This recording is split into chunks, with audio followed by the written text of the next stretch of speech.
पाउल तांको जीवन समस्या निमंते ईश्वर को अभियोग करनथिले बरं ईश्वर को अनुग्रह रे विश्वास करथिले। तांको दुर्बलतारे ईश्वर को शक्ति जे साथित हबो ताहा से विश्वास करुथिले।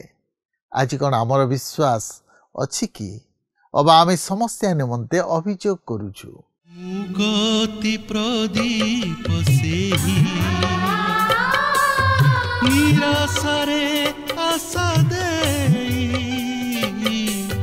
ए घोर दुर्दिन काले बंधुर पथ धारे दिए से जे शांति शिखा दिए से जे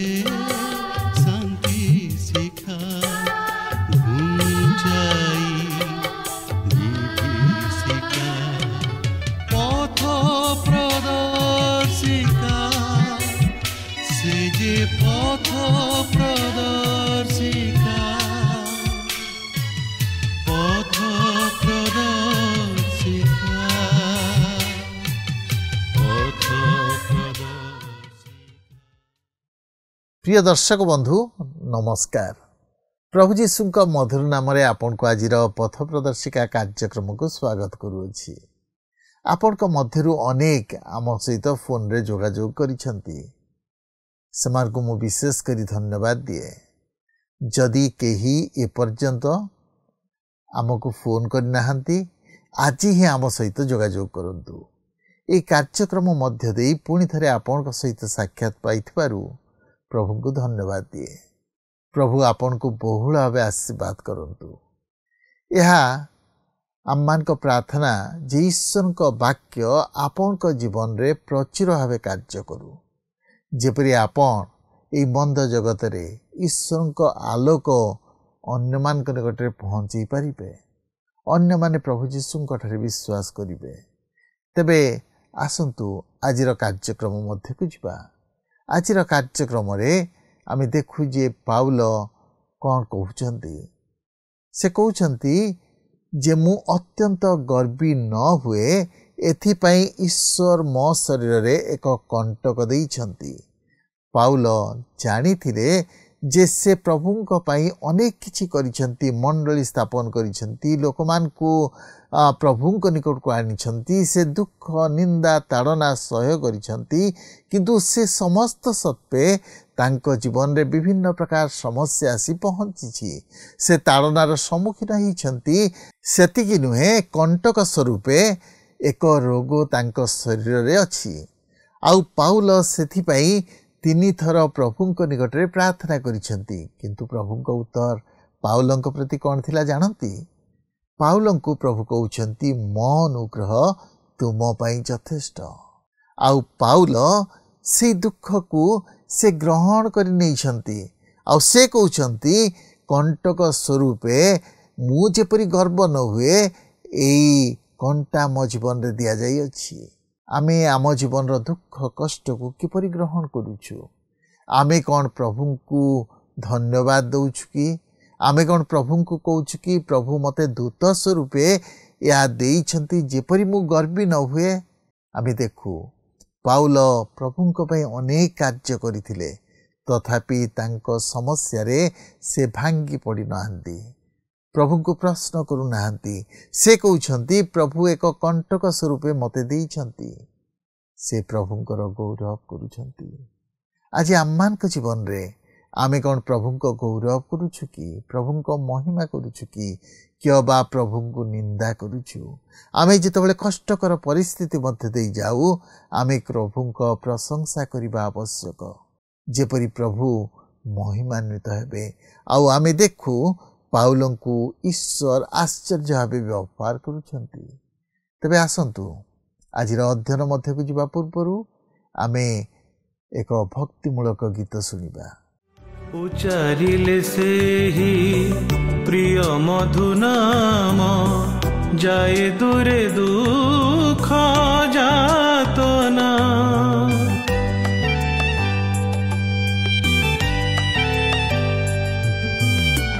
देखुथिले तुम मुख अनुपम केबे ताहा भूली हुए ना। संगीते तोळु मूर्छनामि अमर दिव्य चरणे। जीसु तुम प्रेम स्मरी वंदना करुछु पुण्य चरणे। जीसु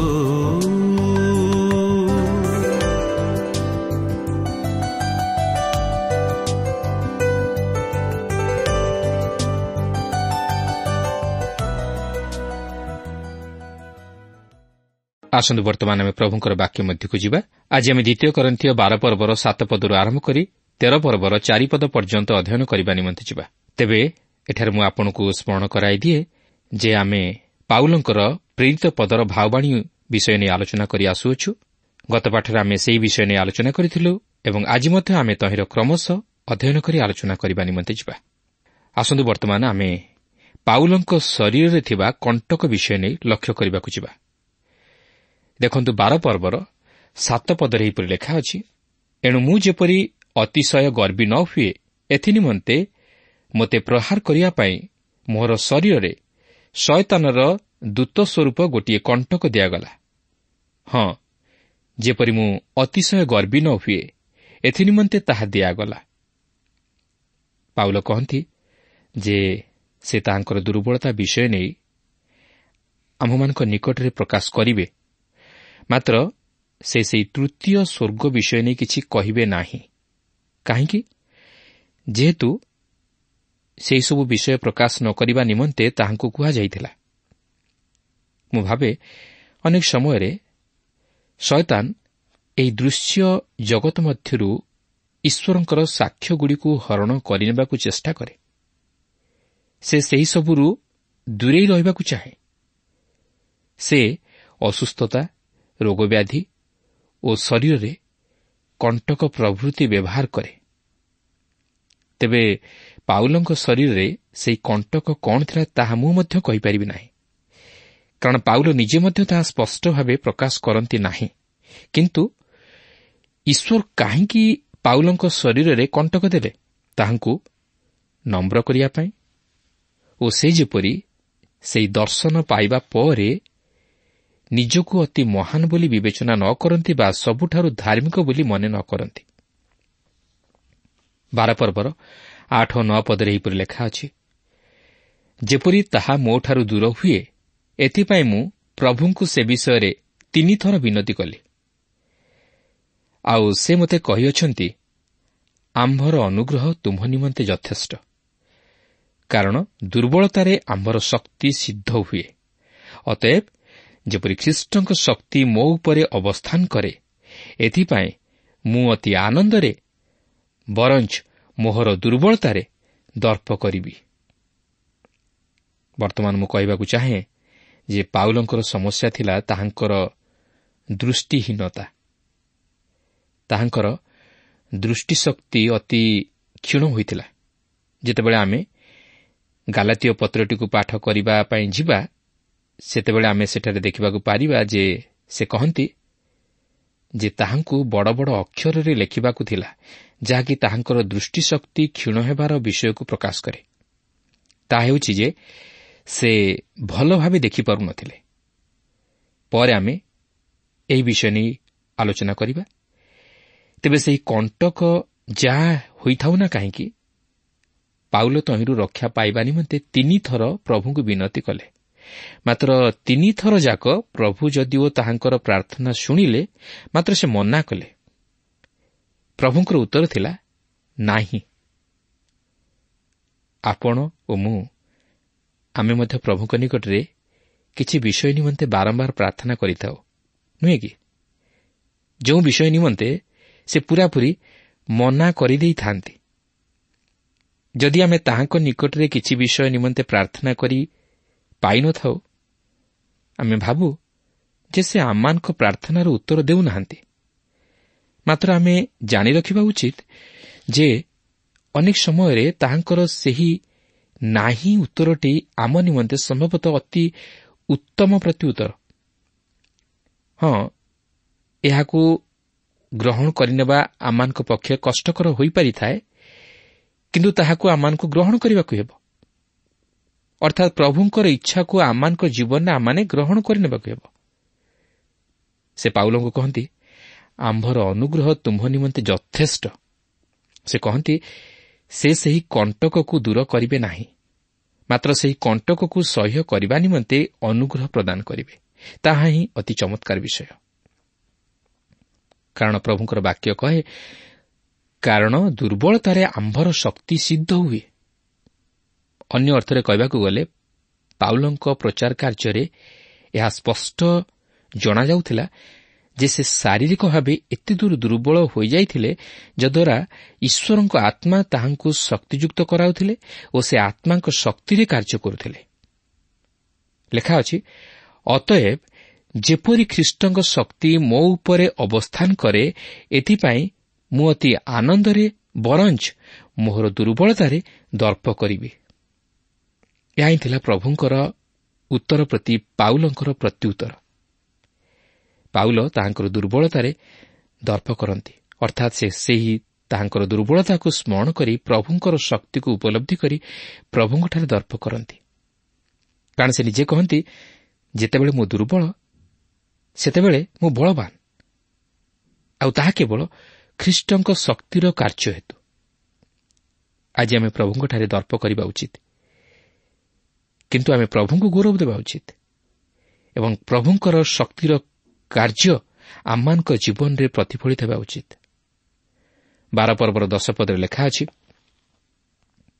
ତେଣୁ ଖ୍ରୀଷ୍ଟଙ୍କ ନିମନ୍ତେ ଦୁର୍ବଳତାରେ, ଅପମାନରେ, ଦୁର୍ଦ୍ଦଶାରେ, ତାଡ଼ନାରେ, ସଙ୍କଟରେ ମୁଁ ସନ୍ତୁଷ୍ଟ ହୁଏ।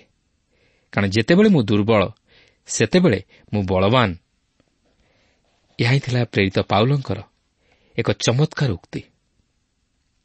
ବାସ୍ତବରେ ଈଶ୍ୱର ଦୁର୍ବଳମାନଙ୍କୁ ବଳବାନ କରିପାରନ୍ତି ଓ ସେ ଦୁର୍ବଳମାନଙ୍କ ଦ୍ୱାରା ବଳବାନ ବିଷୟ ସବୁ ସାଧନ କରିପାରନ୍ତି।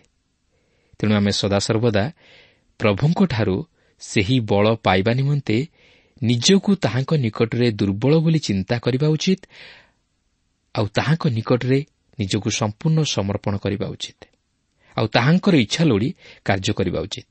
ତାହେଲେ ଆମମାନେ ଆମମାନଙ୍କର ସେବା କାର୍ଯ୍ୟରେ, ଆମମାନଙ୍କର ପ୍ରଚାର କ୍ଷେତ୍ରରେ ଆମମାନେ କୃତକାର୍ଯ୍ୟ ହୋଇପାରିବା।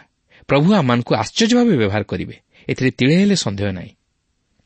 12 ପର୍ବର 11-12 ପଦରେ ଏହିପରି ଲେଖା ଅଛି, ମୁଁ ନିର୍ବୋଧ ହୋଇଅଛି, ତୁମେମାନେ ମୋତେ ବାଧ୍ୟ କଲ, କାରଣ ମୋର ପ୍ରଶଂସା କରିବା ତୁମମାନଙ୍କର ଉଚିତ ଥିଲା। ଯେଣୁ ଯଦ୍ୟପି ମୁଁ କିଛି ନୁହେଁ, ତଥାପି କୌଣସି ବିଷୟରେ ସେହି ଶ୍ରେଷ୍ଠତମ ପ୍ରେରିତମାନଙ୍କ ଅପେକ୍ଷା ଊଣା ନୁହେଁ। ଯେ ସମସ୍ତ ଚିହ୍ନ ଓ ଅଦ୍ଭୁତ କର୍ମ ପୁଣି ଶକ୍ତିର କାର୍ଯ୍ୟ ପ୍ରେରିତଙ୍କ ଲକ୍ଷଣ ସ୍ୱରୂପ, ସେହିସବୁ ପ୍ରକୃତିରେ ତୁମମାନଙ୍କ ମଧ୍ୟରେ ସମ୍ପୂର୍ଣ୍ଣ ଧୈର୍ଯ୍ୟ ସହକାରେ ସାଧିତ ହୋଇଅଛି। ପାଉଲ ନିଜକୁ ପ୍ରେରିତମାନଙ୍କ ମଧ୍ୟରେ କ୍ଷୁଦ୍ରତମ ବୋଲି ବିଚାର କରନ୍ତି, ମାତ୍ର ତଥାପି ସେ କହନ୍ତି, ଯେଣୁ ଯଦ୍ୟପି ମୁଁ କିଛି ନୁହେଁ, ତଥାପି କୌଣସି ବିଷୟରେ ସେହି ଶ୍ରେଷ୍ଠତମ ପ୍ରେରିତମାନଙ୍କ ଅପେକ୍ଷା ଊଣା ନୁହେଁ। କେହି ଜଣେ ତାହାଙ୍କର ପ୍ରଶଂସା କରିବାକୁ ଥିଲା, ମାତ୍ର କେହି ହେଲେ ସେପରି କଲେ ନାହିଁ। ତେଣୁକରି ସେ ତାହାଙ୍କର ପ୍ରେରିତ ପଦର ଆତ୍ମପକ୍ଷ ସମର୍ଥନ କରିବାକୁ ଯାଇ ଏହିପରି ନିଜକୁ ପ୍ରତିଷ୍ଠିତ କରାଇଲେ, ମାତ୍ର ସେଥିନିମନ୍ତେ ମଧ୍ୟ ସେ କ୍ଷମା ମାଗନ୍ତି। କିନ୍ତୁ ଏହି ସମସ୍ତ ନିମନ୍ତେ ଦାୟୀ ଥିଲେ ସେହି କରିନ୍ଥୀୟମାନେ। ସେହି ପ୍ରେରିତ ପଦର ଲକ୍ଷଣ ସ୍ୱରୂପେ ସେମାନଙ୍କୁ ଅନେକ ଚିହ୍ନ ଓ ଅଦ୍ଭୁତ କର୍ମ ପୁଣି ଶକ୍ତିର କାର୍ଯ୍ୟ ସାଧନ କରିବା ନିମନ୍ତେ ଦାନ ପ୍ରଭୃତି ଦିଆଯାଇଥିଲା ଓ ସେମାନଙ୍କ ମଧ୍ୟରେ ସେହିସବୁ ସାଧିତ ହୋଇଥିଲା। ରୋଗ ସୁସ୍ଥ କରିବାର, ମୃତମାନଙ୍କୁ ଜୀବିତ କରାଇବାର ଓ ପରଭାଷା କହିବାର ଦାନ ପ୍ରଭୃତି ଦିଆଯାଇଥିଲା ଓ ତାହା ମଧ୍ୟ ସାଧିତ ହୋଇଥିଲା। ମାତ୍ର ତଥାପି ସେମାନଙ୍କ ମଧ୍ୟରୁ ଅନେକ ତାହାଙ୍କୁ ପ୍ରେରିତ ବୋଲି ଗ୍ରହଣ କରିପାରିଲେ ନାହିଁ। କିନ୍ତୁ ତଥାପି ପାଉଲ ନିଜର ନିର୍ବୋଧତା ନିମନ୍ତେ କ୍ଷମା ପ୍ରାର୍ଥନା କରନ୍ତି ଓ ସେ ଖ୍ରୀଷ୍ଟଙ୍କୁ ଗୌରବ ଦେଇ ତାହାଙ୍କୁ ମହିମାନ୍ୱିତ କରନ୍ତି।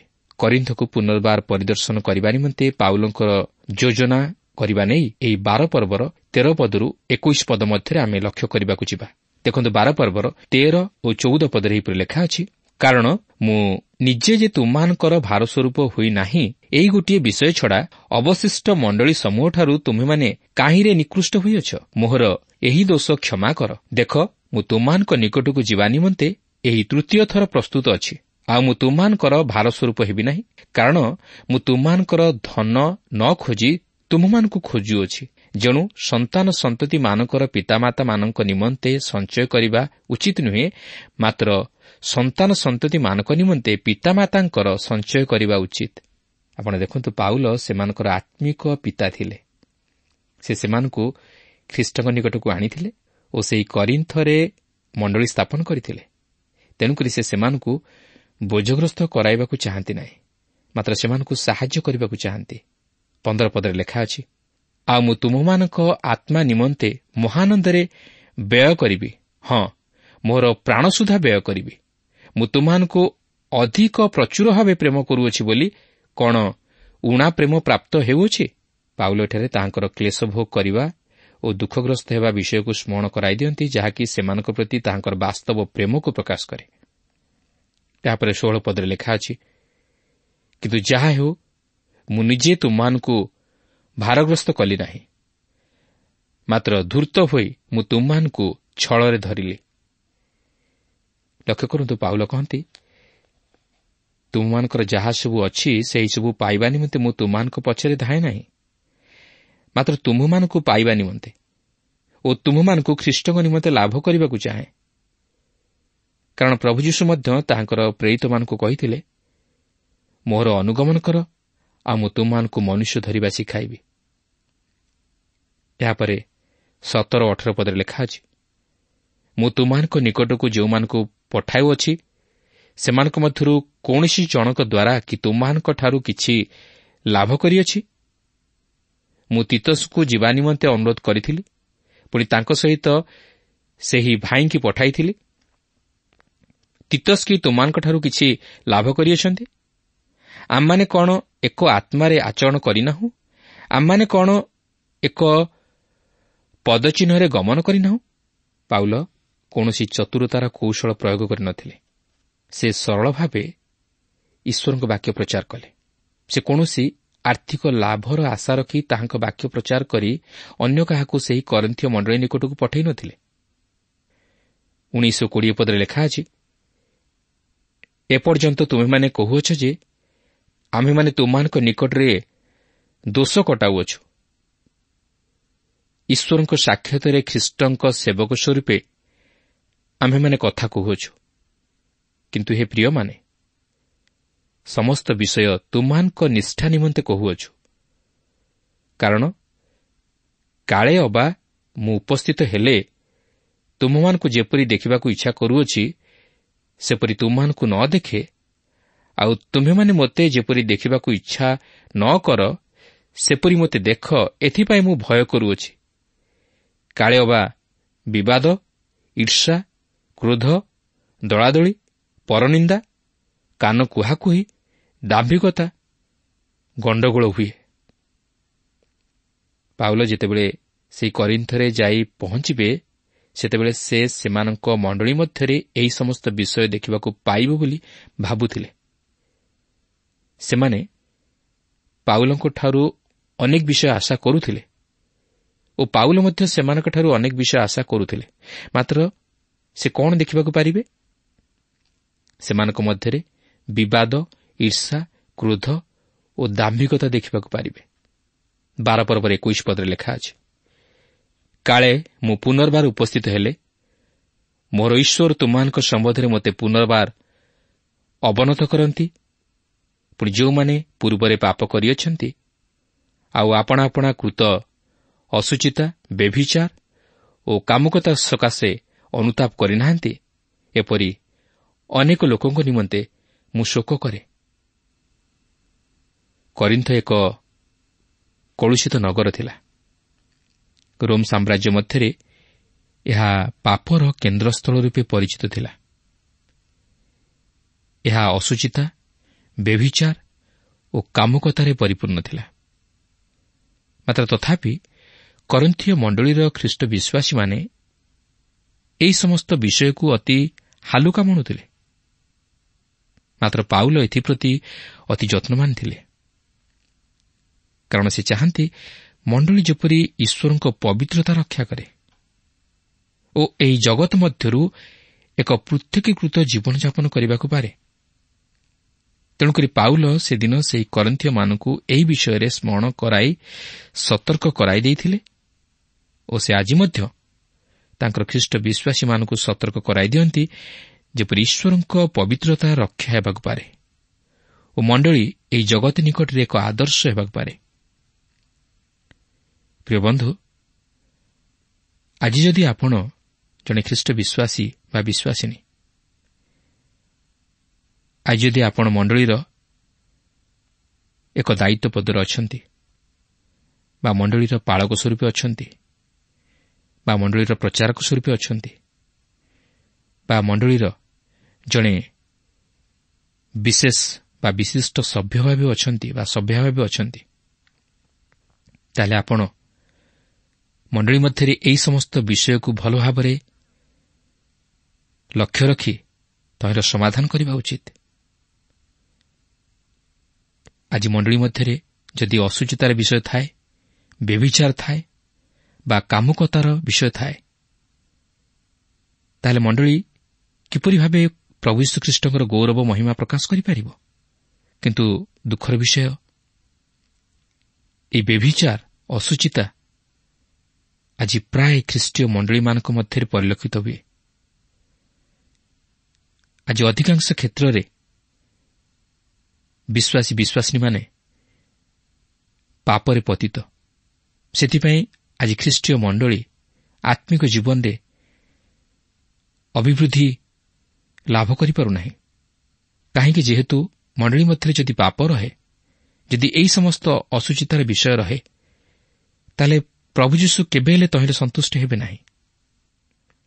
ଆଉ ଯଦି ମଣ୍ଡଳୀ ମଧ୍ୟରେ ଏହି ସମସ୍ତ ଅଶୁଚିତାର ବିଷୟ ପରିଲକ୍ଷିତ ହୁଏ, ତାହେଲେ ତାହା ଅନ୍ୟମାନଙ୍କୁ ମଧ୍ୟ ପ୍ରଭାବିତ କରେ। ଅନ୍ୟ ବିଶ୍ୱାସୀ ବିଶ୍ୱାସିନୀମାନେ ତହିଁରେ ପ୍ରଭାବିତ ହୋଇ ଅନ୍ୟମାନେ ମଧ୍ୟ ସେହି ପ୍ରକାର କାର୍ଯ୍ୟ କରିବେ। ଯଦି ପରିବାର ମଧ୍ୟରେ ଏହି ପ୍ରକାର ଅଶୁଚିତାର ବିଷୟ ବା ବ୍ୟଭିଚାର ବିଷୟ ପରିଲକ୍ଷିତ ହୁଏ, ତାହେଲେ ପରିବାରର ଅନ୍ୟ ସଦସ୍ୟମାନେ ମଧ୍ୟ ତହିଁରେ ଶିକାର ହୁଅନ୍ତି। ସେମାନେ ମଧ୍ୟ ସେହି ପ୍ରକାର ଭାବେ ଜୀବନଯାପନ କରନ୍ତି। ଆଉ ଠିକ୍ ମଣ୍ଡଳୀ ସେହି ପ୍ରକାର। ଆଜି ମଣ୍ଡଳୀ ମଧ୍ୟରେ ଯେଉଁମାନେ ଆତ୍ମିକ ଜୀବନରେ ବୟପ୍ରାପ୍ତ, ଯେଉଁମାନେ ଆତ୍ମିକ ଜୀବନରେ ଏକ ପରିପକ୍ୱତାର ସ୍ତର ମଧ୍ୟକୁ ଆସିଛନ୍ତି, ସେମାନେ ଯଦି ଏ ବିଷୟରେ ସଚେତନ ନ ହୁଅନ୍ତି, ତାହେଲେ ଦୁର୍ବଳ ବିଶ୍ୱାସୀମାନେ ବା ନୂତନ ବିଶ୍ୱାସୀମାନେ ସେମାନେ କି ପ୍ରକାର ଭାବରେ ସତର୍କତାର ଜୀବନଯାପନ କରିବେ? 13 ପର୍ବଟିକୁ ଅଧ୍ୟୟନ କରିବା ନିମନ୍ତେ ଯିବା। ଏହି ପର୍ବର ମୁଖ୍ୟ ପ୍ରସଙ୍ଗ ହେଉଛି ପାଉଲଙ୍କ ପ୍ରେରିତିକ ପଦର କାର୍ଯ୍ୟକାରିତା ଓ ପରିସମାପ୍ତି। ପ୍ରଥମେ ଆମେ ପାଉଲଙ୍କ ପ୍ରେରିତିକ ପଦର କାର୍ଯ୍ୟକାରିତା ସମ୍ପର୍କରେ କିଛି ଆଲୋଚନା କରିବାକୁ ଯିବା। ଦେଖନ୍ତୁ, 2 କରିନ୍ଥୀୟ 13 ପର୍ବର ପ୍ରଥମ ପଦରେ ଏହିପରି ଲେଖା ଅଛି, ଏହି ତୃତୀୟ ଥର ମୁଁ ତୁମମାନଙ୍କ ନିକଟକୁ ଯାଉଅଛି। 2 ବା 3 ସାକ୍ଷୀଙ୍କ ମୁଖରେ ସମସ୍ତ କଥା ସ୍ଥିର କରାଯିବ। ପାଉଲ ଯାହା ପୂର୍ବରୁ କହିଥିଲେ, ତାହା ସେ ବର୍ତ୍ତମାନ ପୁନରାବୃତ୍ତି କରୁଅଛନ୍ତି। ସେ ତୃତୀୟ ଥର ପାଇଁ କରିନ୍ଥକୁ ଯାଉଅଛନ୍ତି। ଜଣେ ପ୍ରେରିତ ଭାବରେ ତାହାଙ୍କର ପ୍ରେରିତିକ ଦାୟିତ୍ୱକୁ ସମ୍ପାଦନ କରିବା ପାଇଁ ଓ କାର୍ଯ୍ୟକାରୀ କରିବା ପାଇଁ। ସେ ସେଠାରେ ପହଞ୍ଚିବା ପରେ ପ୍ରତ୍ୟେକ ବିଷୟ ସ୍ଥିର କରାଯିବ ଓ ପ୍ରତ୍ୟେକ ବିଷୟ ସର୍ବସାକ୍ଷାତରେ ପ୍ରକାଶିତ ହେବ ଓ ପ୍ରତ୍ୟେକ ବିଷୟର ସମାଧାନ କରାଯିବ। 13 ପର୍ବର 2 ଓ 3 ପଦରେ ଲେଖା ଅଛି, ଯେଉଁମାନେ ପୂର୍ବରେ ପାପ କରିଥିଲେ ସେମାନଙ୍କୁ ଓ ଅବଶିଷ୍ଟ ସମସ୍ତଙ୍କୁ ମୁଁ ଯେପରି ପୂର୍ବେ ଦ୍ୱିତୀୟ ଥର ଉପସ୍ଥିତ ଥିବା ସମୟରେ କହିଥିଲି, ଏବେ ଅନୁପସ୍ଥିତ ଥାଇ ସେହିପରି ପୂର୍ବରୁ କହୁଅଛି ଯେ ଯଦି ମୁଁ ପୁନର୍ବାର ଯାଏ, ତାହେଲେ ସେମାନଙ୍କୁ ଛାଡ଼ିବି ନାହିଁ। ଯେଣୁ ଯେଉଁ ଖ୍ରୀଷ୍ଟ ମୋଠାରେ କଥା କହୁଅଛନ୍ତି, ତୁମେମାନେ ତାହାଙ୍କର ପ୍ରମାଣ ଖୋଜୁଅଛ। ପାଉଲ ସେମାନଙ୍କ ନିକଟକୁ ସେମାନଙ୍କ ଦୁର୍ବଳତା ସମୟରେ ଆସିଥିଲେ, ମାତ୍ର ଈଶ୍ୱରଙ୍କ ବାକ୍ୟ ଶକ୍ତିଯୁକ୍ତ ଥିଲା ଓ ସେହି ପାପ ପୂର୍ଣ୍ଣ ନଗର ମଧ୍ୟରେ ସେମାନଙ୍କ ଜୀବନକୁ ପରିବର୍ତ୍ତିତ କରାଇଥିଲା। ମାତ୍ର ପାଉଲ ସେମାନଙ୍କ ନିମନ୍ତେ ବିଶେଷ ଚିନ୍ତିତ ଥିଲେ ଓ ସେମାନଙ୍କର ଆତ୍ମିକ ଜୀବନର ଅଭିବୃଦ୍ଧି ନିମନ୍ତେ ବିଶେଷ ଲାଳାୟିତ ଥିଲେ। ଏହାପରେ 13 ପର୍ବର 4 ପଦରେ ଲେଖା ଅଛି, ସେ ତୁମମାନଙ୍କ ପ୍ରତି ଦୁର୍ବଳ ନୁହନ୍ତି, ମାତ୍ର ତୁମମାନଙ୍କ ମଧ୍ୟରେ ଶକ୍ତିମାନ ଅଟନ୍ତି। କାରଣ ଯଦ୍ୟପି ସେ ଦୁର୍ବଳତା ହେତୁ କ୍ରୁଶାରୋପିତ ହେଲେ, ତଥାପି ଈଶ୍ୱରଙ୍କ ଶକ୍ତି ହେତୁ ସେ ଜୀବିତ। ଆମ୍ଭେମାନେ ମଧ୍ୟ ତାହାଙ୍କଠାରେ ଦୁର୍ବଳ, ମାତ୍ର ଈଶ୍ୱରଙ୍କ ଶକ୍ତି ହେତୁ ଆମ୍ଭେମାନେ ତୁମମାନଙ୍କ ପ୍ରତି ତାହାଙ୍କ ସହିତ ଜୀବିତ ହେବା। ପାଉଲ କହନ୍ତି, କାରଣ ଯଦ୍ୟପି ସେ ଦୁର୍ବଳତା ହେତୁ କ୍ରୁଶାରୋପିତ ହେଲେ, ତେବେ ସେହି ଦୁର୍ବଳତା କ'ଣ? ଅର୍ଥାତ୍ ଯେତେବେଳେ ପ୍ରଭୁ ଯୀଶୁଖ୍ରୀଷ୍ଟ ସେହି କ୍ରୁଶ ଉପରକୁ ଗଲେ, ତାହା ହିଁ ଥିଲା ଈଶ୍ୱରଙ୍କ ଅଭିମତ। ତଥାପି ଈଶ୍ୱରଙ୍କ ଶକ୍ତି ହେତୁ ସେ ଜୀବିତ। ତେଣୁ ଆସୁ ସେହି ପାଉଲଙ୍କ ପରି ଆମ୍ଭେମାନେ ତାହାଙ୍କର ଆହ୍ୱାନରେ ସଚେତନ ରହି ସେ ଆହ୍ୱାନକୁ ସଫଳ କରିବା ପାଇଁ ଚେଷ୍ଟା କରୁ। ପ୍ରଭୁ ପ୍ରତ୍ୟେକଙ୍କୁ ଆଶୀର୍ବାଦ କରନ୍ତୁ। ଆଶା କରୁ ଆଜିର କାର୍ଯ୍ୟକ୍ରମ ଆପଣଙ୍କୁ ନିଶ୍ଚୟ ଭଲ ଲାଗିଥିବ ଓ ଆପଣ ଆତ୍ମିକ ଜୀବନରେ ଉପକୃତ ହୋଇଥିବେ। ଆମେ ଲକ୍ଷ୍ୟ କଲୁ ଯେ ପାଉଲ ଈଶ୍ୱରଙ୍କ ନିମନ୍ତେ ଅନେକ କାର୍ଯ୍ୟ କଲା ପରେ ମଧ୍ୟ ସେ ସମ୍ପୂର୍ଣ୍ଣ ସମସ୍ୟାରୁ ମୁକ୍ତ ନୁହନ୍ତି। ତାଙ୍କ ଜୀବନରେ ଏପରି ଏକ ସମସ୍ୟା ଥିଲା ଯାହାକୁ ପାଉଲ କଣ୍ଟକ ବୋଲି କହୁଛନ୍ତି। ଆଉ ସେହି ସମସ୍ୟା ପାଇଁ ପାଉଲ 3 ଥର ଈଶ୍ୱରଙ୍କ ନିକଟରେ ପ୍ରାର୍ଥନା କରିଥିଲେ। ଆଉ ଈଶ୍ୱର ତାଙ୍କୁ କହିଲେ, ଆମ ଅନୁଗ୍ରହ ତୁମ ପାଇଁ ଯଥେଷ୍ଟ। ପାଉଲ ଈଶ୍ୱରଙ୍କ ବାକ୍ୟରେ ବିଶ୍ୱାସ କଲେ। ସେ ବିଶ୍ୱାସ କଲେ ଯେ ପ୍ରଭୁଙ୍କ ଅନୁଗ୍ରହ ମୋ ଜୀବନ ପ୍ରତି ଅଛି। ଆଉ ସେହି ଅନୁଗ୍ରହକୁ ନେଇ ସେ ଜୀବନ ଯାପନ କରିବା ଆରମ୍ଭ କଲେ। ତାପରେ ଆଉ କେବେ ପାଉଲ ତାଙ୍କ ସମସ୍ୟା ପାଇଁ ପ୍ରାର୍ଥନା କରିନାହାନ୍ତି। ପ୍ରିୟ ବନ୍ଧୁ, ଆମେ କ'ଣ ଆମ ଜୀବନର ସମସ୍ୟା ମଧ୍ୟରେ ଈଶ୍ୱରଙ୍କ ଆଡ଼କୁ ଦୃଷ୍ଟିପାତ କରୁଛୁ କି? ଈଶ୍ୱରଙ୍କ ଉତ୍ତର ଯାହା ହେଉନା କାହିଁକି ଆମେ ତାକୁ ଗ୍ରହଣ କରୁଛୁ କି? ପାଉଲ ଈଶ୍ୱରଙ୍କ ଉତ୍ତରକୁ ଗ୍ରହଣ କରିଥିଲେ। ଆଉ ସେ କହିଲେ ଯେ ମୁଁ ପ୍ରଭୁଙ୍କ ଅନୁଗ୍ରହକୁ ମୋ ଜୀବନରେ ଅନୁଭବ କରିଛି। ଈଶ୍ୱରଙ୍କ ଅନୁଗ୍ରହକୁ ଆମମାନଙ୍କ ଜୀବନରେ ଆମେ ଗ୍ରହଣ କରିପାରିଛୁ କି? ଆଜି ତ ଆମ ସମୟ ଶେଷ ହେଲାଣି। ପରବର୍ତ୍ତୀ କାର୍ଯ୍ୟକ୍ରମରେ ପୁଣି ଆପଣଙ୍କ ସହିତ ସାକ୍ଷାତ ହେବ। କିନ୍ତୁ ବିଦାୟ ନେବା ପୂର୍ବରୁ ଆସନ୍ତୁ ପ୍ରାର୍ଥନା କରିବା। ଦୟାଳୁ ସ୍ୱର୍ଗସ୍ଥ ପିତା, ଆମେ ତୁମର ଧନ୍ୟବାଦ କରୁଅଛୁ। ତୁମେ ଆମମାନଙ୍କ ପ୍ରାର୍ଥନା ଶ୍ରବଣକାରୀ ଈଶ୍ୱର।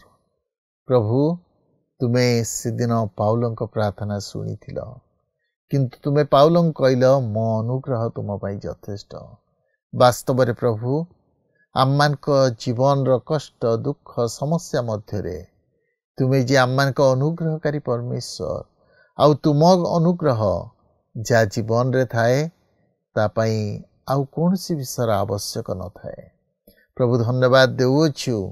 ପ୍ରଭୁ, ଆମମାନଙ୍କୁ ମଧ୍ୟ ତୁମେ ପାଉଲଙ୍କ ପରି ମନ ଦିଅ। ଆମେ ଯେପରି ତୁମ ଅନୁଗ୍ରହରେ ଭରସା ରଖିବୁ, ବିଶ୍ୱାସ କରିବୁ, ତଦନୁଯାୟୀ ଜୀବନ କାଟିବୁ, ସେପରି କୃପା ତୁମେ କର।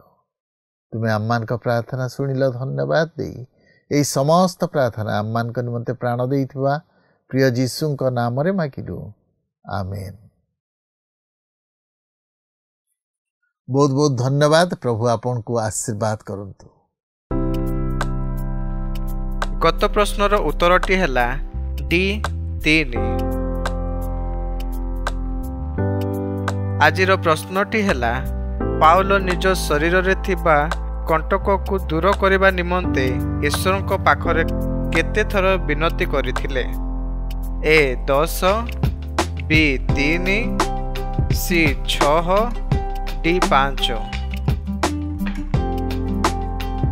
এই প্রশ্নর উত্তর আসন্তাকালি সন্ধ্যা 6টা মধ্যে option A, B, C, D মধ্যরু সঠিক উত্তর বাছি আপনার নাম ও সম্পূর্ণ ঠিকনা সহিত 9777221415 ফোন নম্বরে SMS কিংবা WhatsApp দ্বারা জଣାଇବାକୁ ଅନୁରୋଧ। ଯଦି ଆପଣଙ୍କୁ ଆମ କାର୍ଯ୍ୟକ୍ରମ ଭଲ ଲାଗୁଛି ତେବେ 0444908126 ରେ ମିସ୍ଡ କଲ୍ ଦେଇ ବିଜୟୀ ହୋଇପାରିବେ। ଗତ ସପ୍ତାହର ବିଜୟ ଦର୍ଶକ ବନ୍ଧୁ ହେଲେ ଗଞ୍ଜାମରୁ ଧ୍ରୁପତି ନାୟକ ଓ ପରିବାର।